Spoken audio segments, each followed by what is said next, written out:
The Wonderful Wizard of Oz was a children's story published in 1900 that was adapted for the big screen into a timeless movie classic in 1939. This American fairy tale has delighted audiences ever since. But why bring this up in a video series on financial history? Stay with me. If viewed from a certain perspective, first suggested by historian Henry Littlefield in 1964, this story can help our understanding of the populist movement and the 19th century debate over the gold standard. It's true. Well, sort of.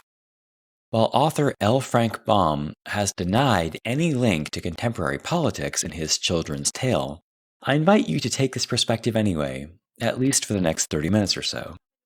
So sit back and let me take you first to Kansas, and then over the rainbow to the real land of Oz. Some place where there isn't any trouble. Do you suppose there is such a place, Toto? There must be. Dorothy's real name, according to this theory, was Mary Elizabeth Lease.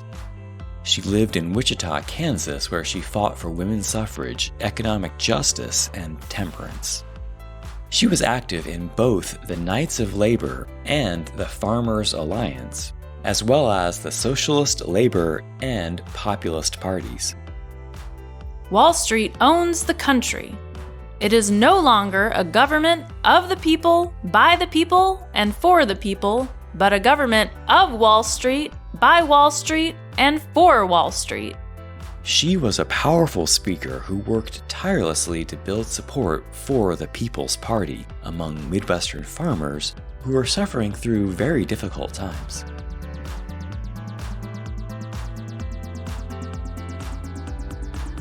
Now, the United States in the 1880s was undergoing a massive economic boom and was on the way to becoming the biggest and most powerful economy in the world.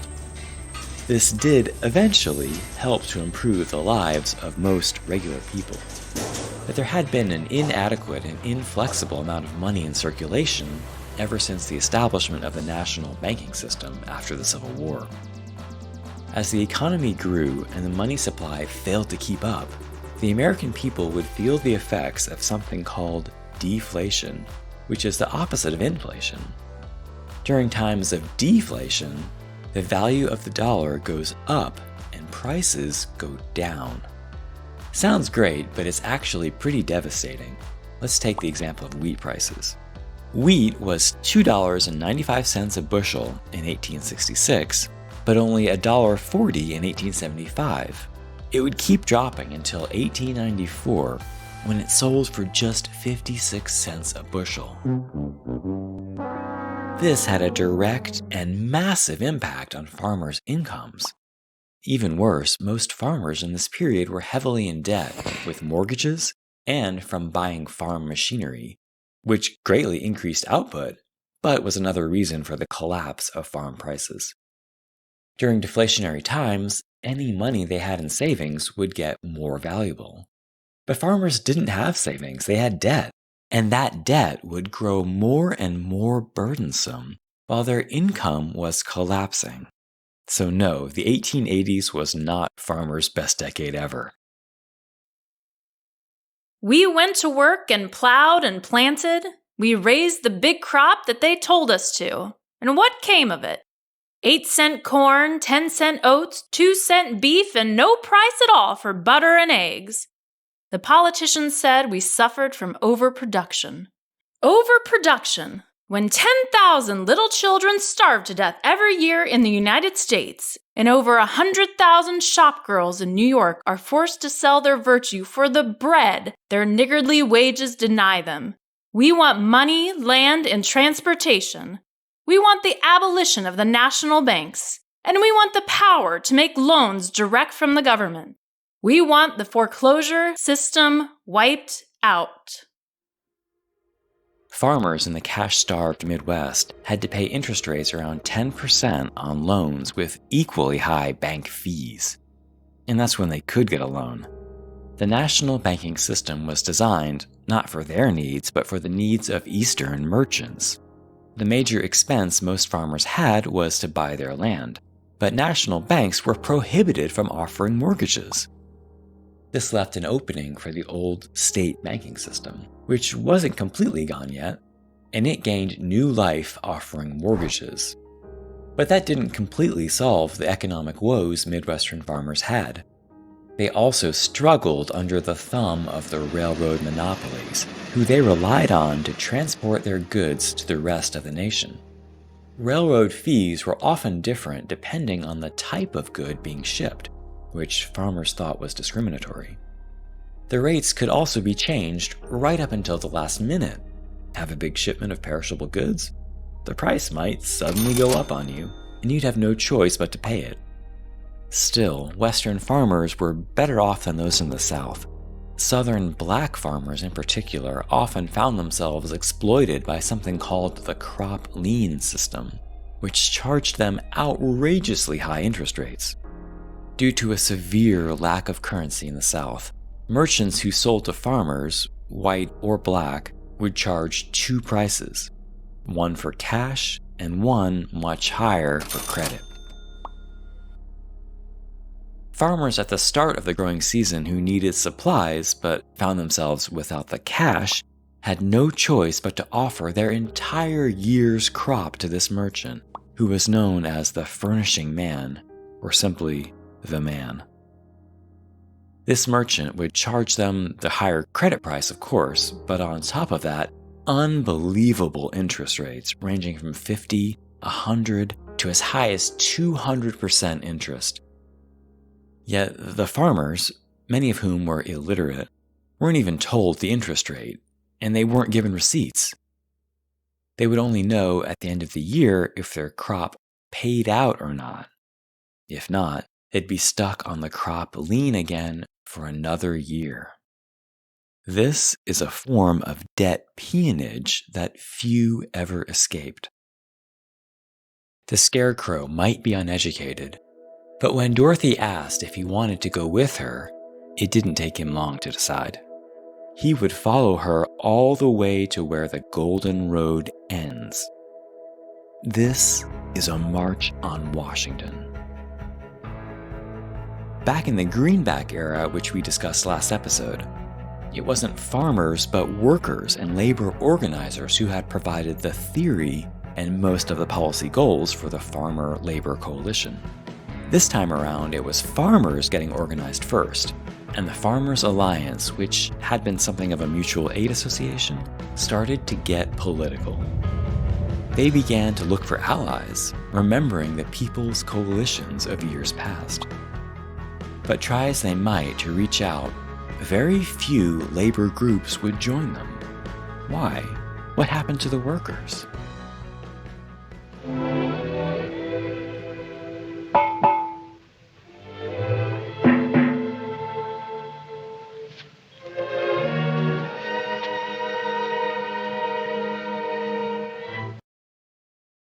Industrial workers may have been less often in debt compared to farmers, but they had their own struggles.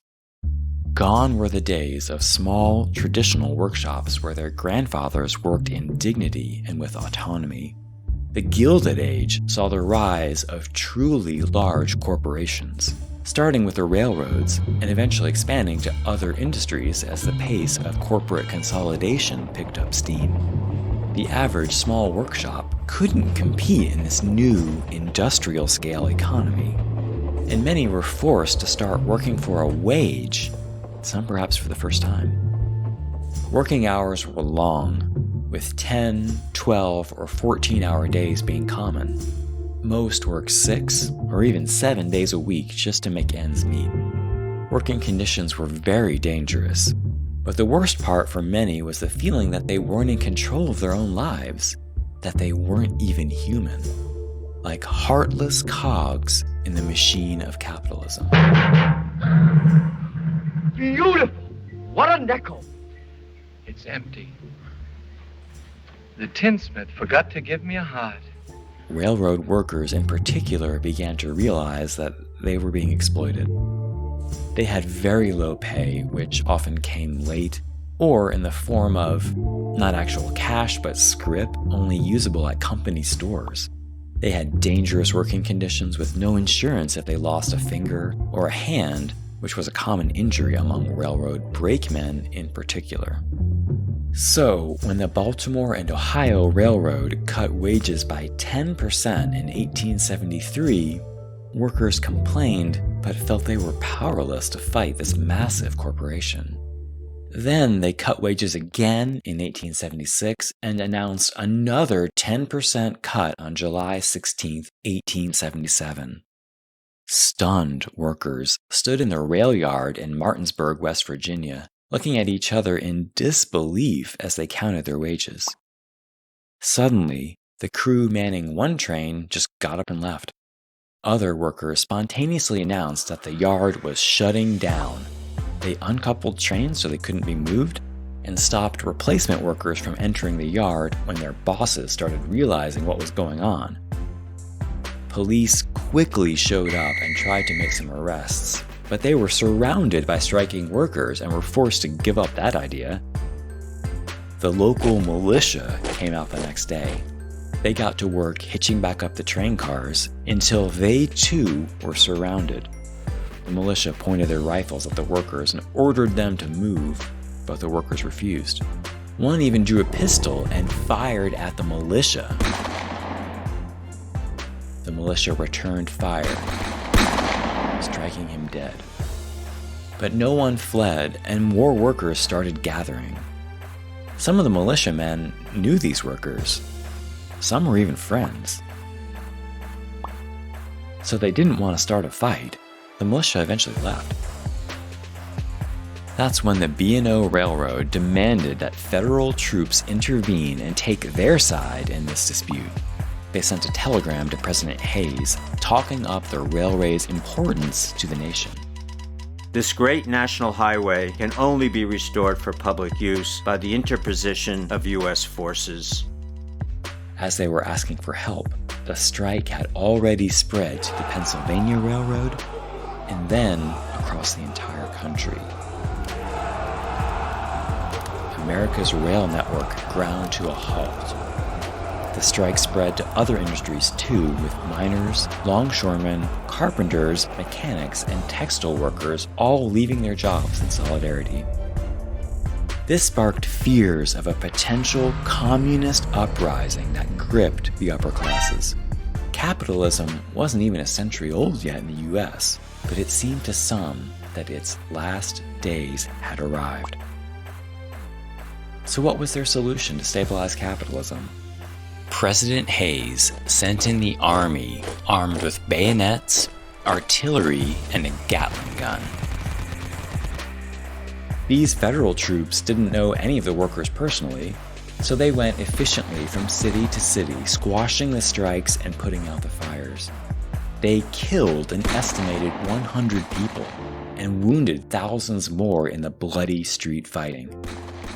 Throughout the 19th century, federal and state governments would continue to respond to striking workers with military and legal repression, including the arrests of union leaders. In response to what they saw as the federal government's betrayal of its citizens, workers' organizations would change in character. They began to move away from the grand vision of groups like the Knights of Labor, who had hoped to thoroughly change society and politics for the better. Workers started losing confidence that transformative change was even possible.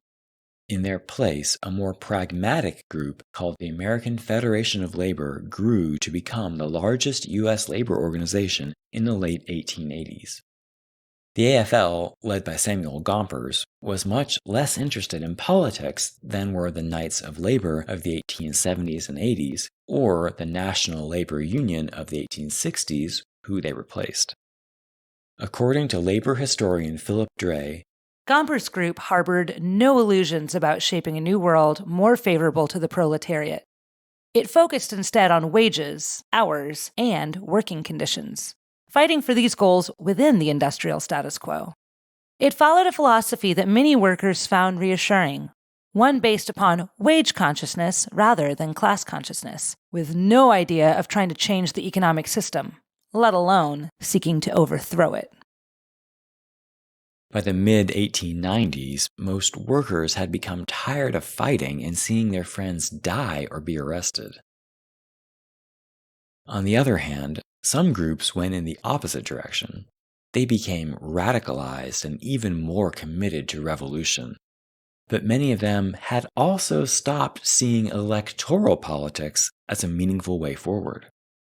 To farmers looking to form a national farmer-labor coalition to compete against the two-party system, the workers seemed shell-shocked and paralyzed by decades of violent class struggle. Goodness! How did you ever get like this?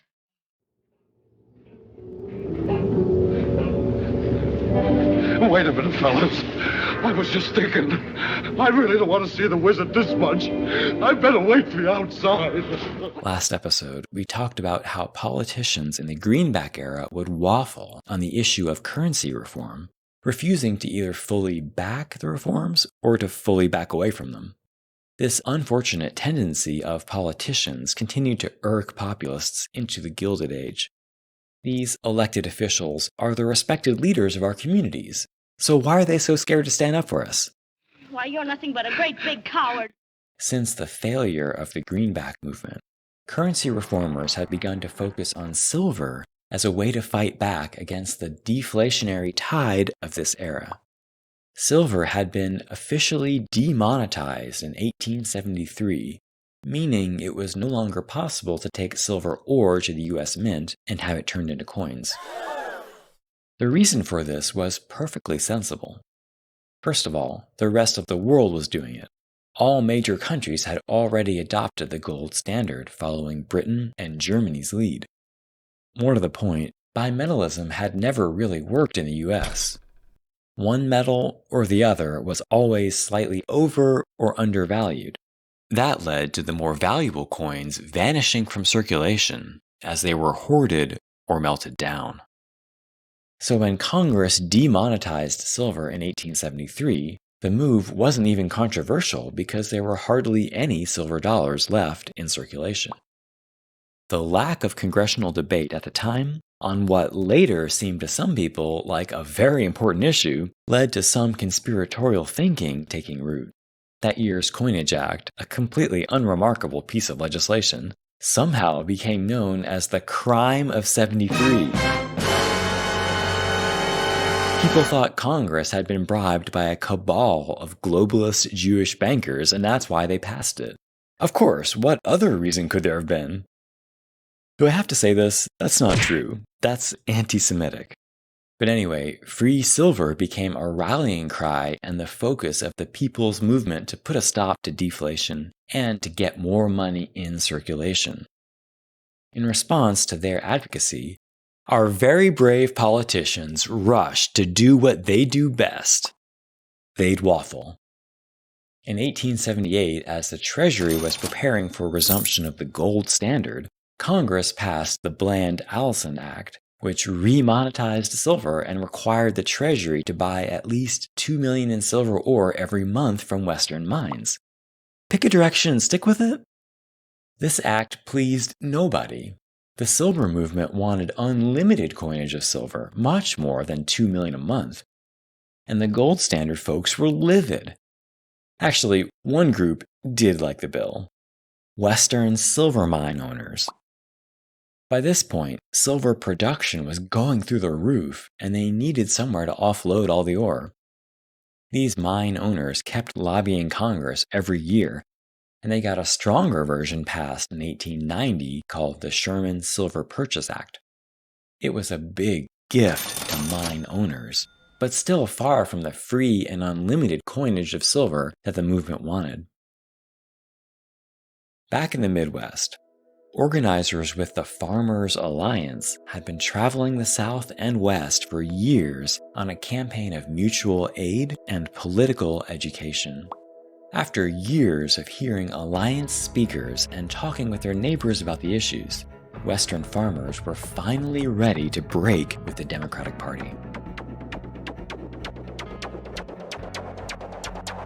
We are in the midst of a nation brought to the verge of moral, political, and material ruin.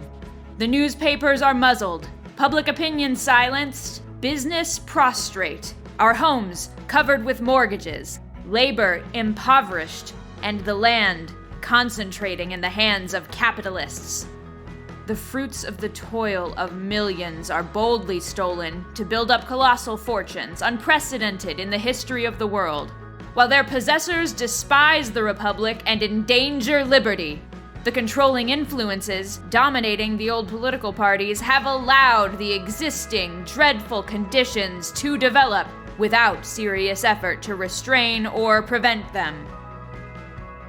The Farmers' Alliance gathered on July 4th, 1892, along with the remnants of the Knights of Labor, to form a new political party and nominate the people's candidate for president. Delegates to the convention nominated James Weaver, a brigadier general in the Union Army and a former Greenbacker who had served that party as U.S. representative from Iowa. They also decided on an ambitious platform, including public ownership of the railroads and telegraph lines, progressive income tax, the direct election of senators, the 8-hour workday, and the abolition of private banks. Many populists, including Mary Elizabeth Lease, also pushed for women's suffrage to be included in the platform, but Weaver thought it would cost him votes, so he blocked it.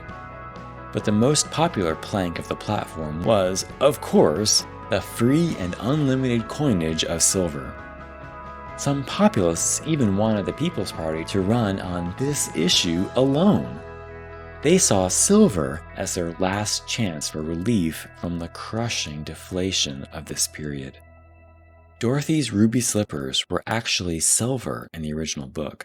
They were changed for the movie to highlight the new technology of Technicolor. Silver, which had been used as money since the nation's founding, took on a new meaning to desperate farmers who now understood it to possess fabulous power. There's no place like home. In the election of 1892, the People's Party faced off against the Republicans, who ran on a platform of bimetallism, and the Democrats, who, you'll never guess, tried to please everyone by waffling. Their nominee, Grover Cleveland, was a hard-money man, but he was very quiet on this particular issue during the campaign. His vice president was a supporter of silver, so no one really knew how they'd fall on the currency question. The Democrats won the election, taking the presidency and 3 seats in the Senate. The Republicans made gains in the House, but weren't able to overtake the Democratic majority. For their part, the Populists did quite well, taking 11 seats in the House and winning 22 electoral votes for Weaver. But after the election, there was precious little time to pass any pro-silver legislation at all before Grover Cleveland decided that he was done waffling. As he took office, the Panic of 1893 erupted, causing economic devastation throughout the country. Cleveland blamed the Sherman Silver Purchase Act as the cause of the panic. He convened a special session of Congress to repeal that legislation, which they did in August of 1893. This didn't do anything to stop the Depression, of course. Instead, the main effect of this repeal was the shattering of party unity. Just like how Grant's veto of the Inflation Act nearly destroyed the Republican Party in the 1870s, Cleveland's repeal of the Silver Purchase Act was catastrophic for the Democratic Party of the 1890s. They wouldn't win the presidency again for 2 decades. That being the case, some of the more pragmatic populists saw Democratic weakness as their opportunity. The Democratic Party was ripe for a takeover, they argued. During the Populist nominating convention of 1896, some delegates pushed for fusion with the Democrats by voting for the Democratic candidate for president that year, William Jennings Bryan, as the Populist nominee as well. After all, Bryan was quite strong on the silver issue, I think it's fair to say. We will answer their demand for a gold standard by saying to them, "You shall not press down upon the brow of labor this crown of thorns. You shall not crucify mankind upon a cross of gold. The more pragmatic populist delegates argued that they couldn't afford to split the pro-silver vote. That would hand the election to William McKinley, the Republican, who was strong for the gold standard. That's what they argued, but in truth, this is what they had wanted all along, to get all the divisive issues like women's suffrage and bank nationalization off the platform, and to focus on one issue, free silver on a major party ticket. But this was the death of the People's Party. They had ceded the core of their economic message and their very identity as a party so they could ride on the coattails of a weakened Democratic Party on a single issue. Even worse, this issue, which had been heavily promoted by the big silver mines, didn't have much resonance outside the West. Mary Elizabeth Lease led a faction of so-called middle-of-the-roaders who pushed for the Populists to continue as an independent third party and not hitch their wagon to the Democrats.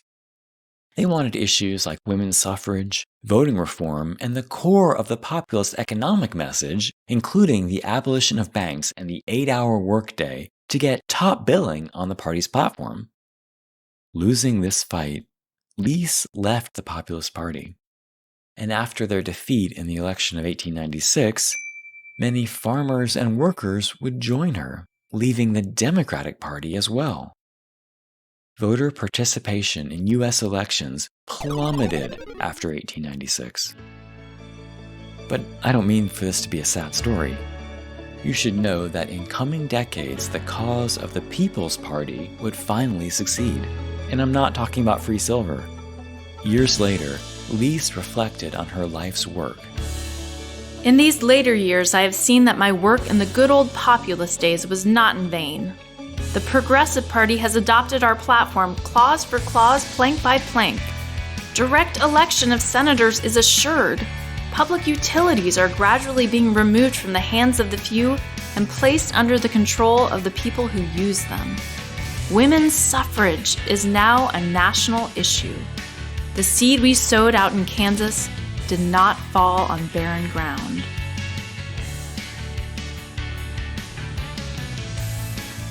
In addition to these victories and more in the coming progressive era, a new banking system with a more flexible national currency would be created.